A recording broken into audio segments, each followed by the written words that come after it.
Շիրակապետի Ամբերտ համայնքում քարոզարշավ ենք իրականացնում, մեր պաստառները կպցրել ենք,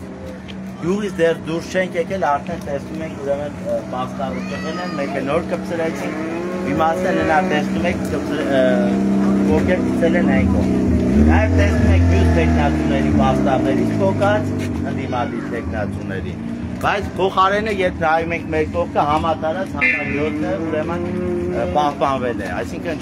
քաղաքացիական պայմանագիր իշխանության պաստառները ամենուրեք են, իսկ ընդդիմության պաստառները այն եղած մի քանիսն էլ փոկում են։ Սրա ամբողջ պատասխանատվությունը իշխանության վրա է, պահանջում ենք իրավապահ մարմիններից ընթացք տալ, բացահայտել ու պատժել։ Արվում է ՔՊ-ի գիտությամբ, առանց քաղաքացիական պայմանագիր կուսակցության գիտության ուրեմն նման բան տեղի չունի։